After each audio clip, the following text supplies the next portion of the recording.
a holiday. Every day is a holiday. What's up, Juan? Are we allowed to touch? Yeah, no problem. For me, no problem. Welcome to ACAMBARO. This is the flavor of Baja right here. One of the greatest ambassadors on the entire peninsula, our buddy Juan, and this is his pit stop or checkpoint for us. We're at race mile 65, and you can have breakfast, lunch, dinner. They have the store, they have some parts, they have some fun, but they always have a smile. Thank you so much. Welcome to Baja. Yes! Safety first. Gracias.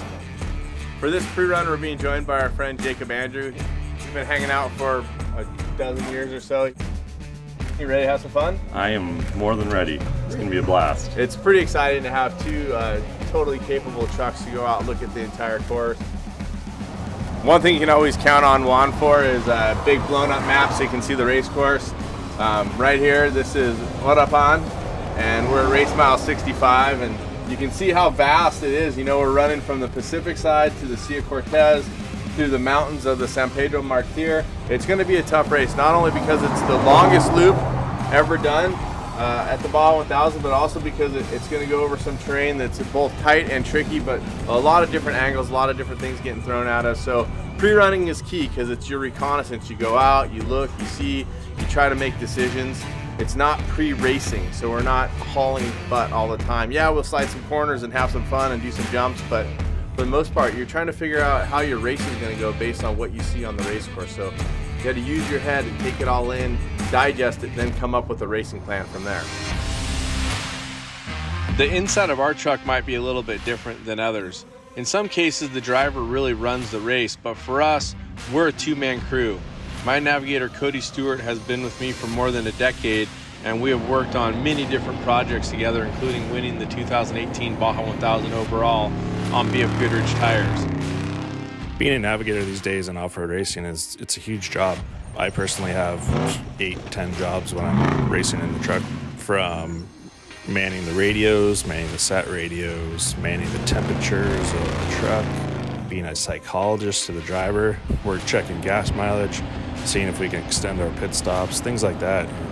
And there's a lot going on for a navigator these days, and you have to be on your game to win races these days in off-road racing.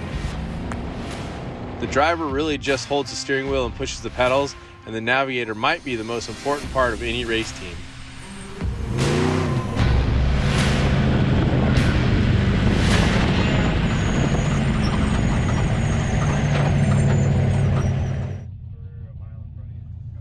We've arrived here at race mile 166, and as you can see, our truck and Jacob's truck, the line terminates into the water. So if you look, it's like there's maybe been a couple tracks through there. This is all salt water, I think, that's come in from the high tides. We had a full moon right during Halloween, so we're in the first week of November now. And yeah, I mean, it doesn't look like many people have been through there, maybe a couple, but I don't really see any reason to drive our trucks through the salt water because it's really bad for them. We'll probably go around the salt water and try to find another way. By race day, I'm sure it'll be fine. I don't know what Cameron's thinking. It ain't the ocean. It's this thing right here.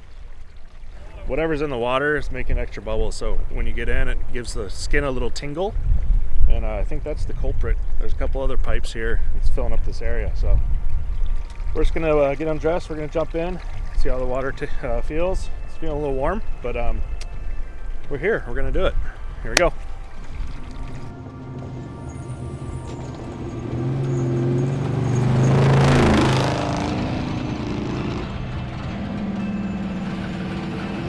How sick is that?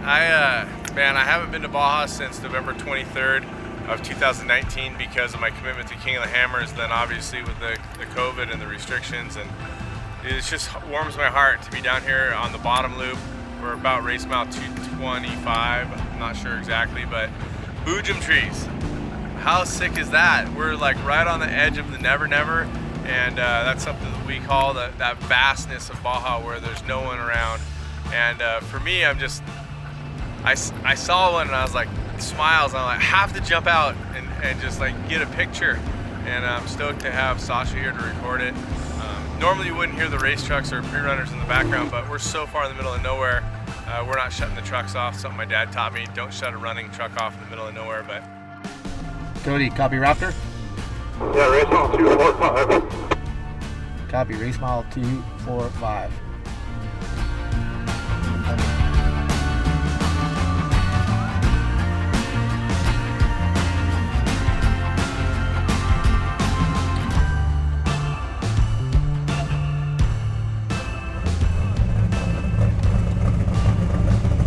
another day, ready to pre-run. Just, you know, social distancing, still saying hi to the fans and our friends and stuff, but it's just different, you know, a little bit different style and vibe, but we're super fortunate to be here doing it, be able to share this with you guys. Hope you're having fun. And right now we're at the Santa Maria Hotel in San Quintin and getting set to head up into the mountains, up and over the San Pedro Martir mountain range, and yeah, it's gonna be good. Soil and the dust are trailing behind my boots. Blown by the wind, showed me a piece of my past. The soil and the dust is where we go.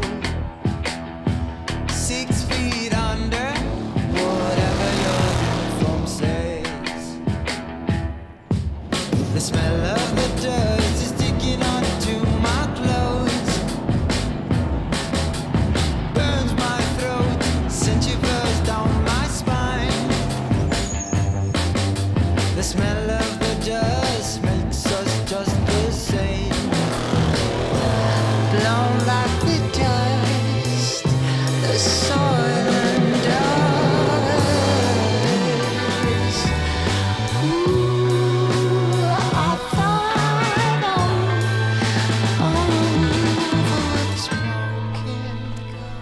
So, just an epic little zone here. We're about 3/4 of a mile away from race mile 305.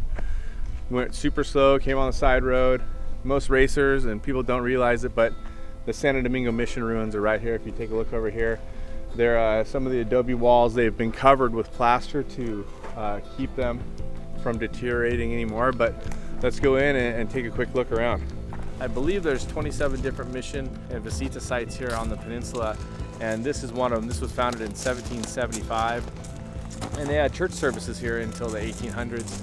More interesting than that, if you read into the folklore, in 1920 they still had the bells. The locals thought that as long as the bells were there, the people in the area would stay safe and healthy, and the mission would stay intact. In the 1930s, the bells were stolen. People started to pass away. The mission collapsed and the whole place started to fall into ruin. So, and you can see there's a pathway they want you to stay on. So respect what is here. Don't go touching and leaning on it. Stay on the path and enjoy it.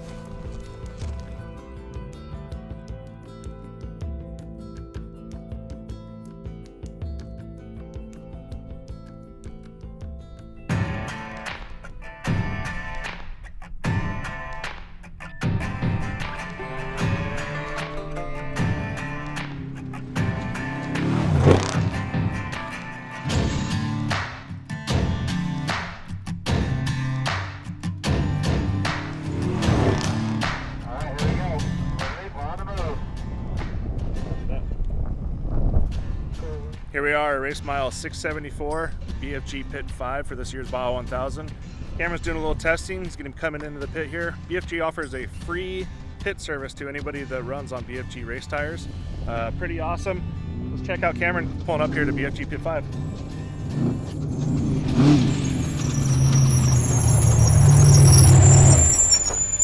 Hurry up, come on! That's pretty much what I'm always thinking inside the car, but you know, the pit's hard to visualize what it's really like come race day here at Pit 5. They have so much infrastructure, lighting, they usually have a medic, they have food, good services, lots of fire extinguisher crew. We also have radio communication and sat communication for with back east, so we can do tracking and tracking where our cars are going to be for people we're going to pit.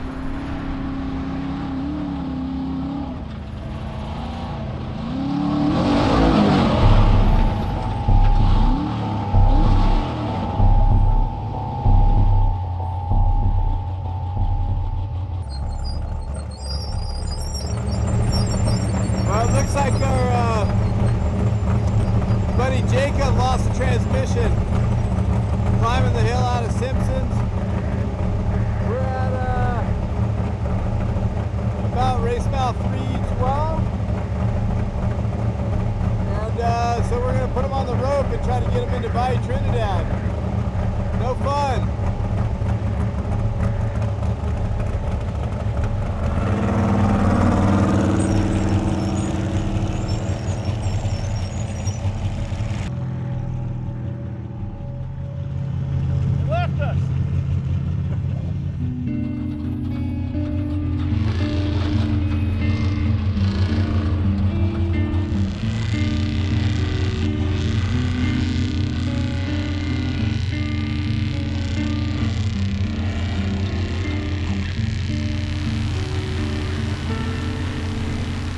There goes our camera truck.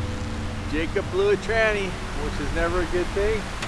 And we had to be on the rope for the last 30 miles. The good news is we knew our way out of there, so we didn't have to stay right on the race course.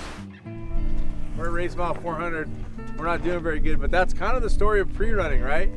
We took 2 trucks, well, so we could have a camera, but so we're not by ourselves out there. We had our tow strap. We knew the route to get out. Jacob doesn't have a tow strap on his truck. We just prepped the whole thing, pulled all the panels off, and I forgot to put the tow strap back in. That's my second bad, maybe Strike third 2. bad. So anyway, needless to say, Jacob is buying dinner tonight somewhere, not sure where. Yep, probably the steakhouse.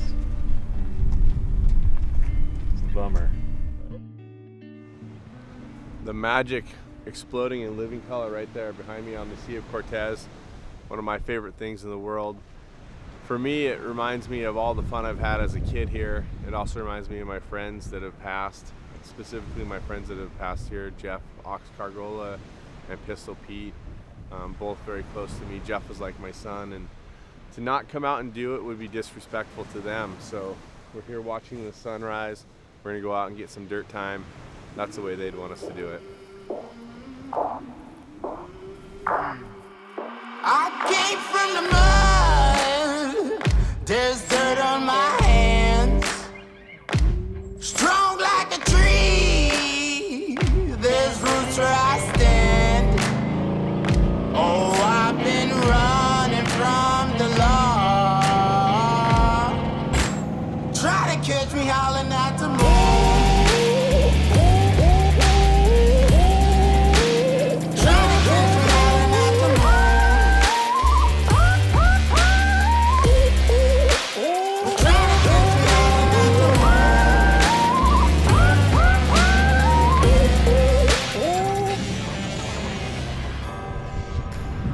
Well, the sun's setting on another epic day of pre-running in Baja, and you know, 900 miles doesn't sound like a lot, but I promise you there's a lot more places to lose the race than there is to win the race.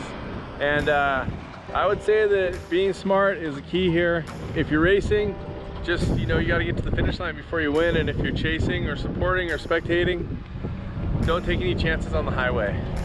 If you mistime something, you just mistimed it. You don't get in a rush. But if you think it's a bad idea, it probably is. My family's been doing this since 70. Myself personally in the race car since 82 with my dad. You can do the math, that's quite a few years. I'm super proud to be doing it. Thanks SCORE International for another banger of a race course. Thanks to BF Goodrich. They've been doing this for 150 years as a company. They've been supporting off-roaders for as long as really there's been off-road racing, and they're just spectacular people. 150 years in business, and all the wins that they've amassed in Baja is just staggering. So thank you to everybody. Be safe, and like I said, use your head. It's important to use it and keep it.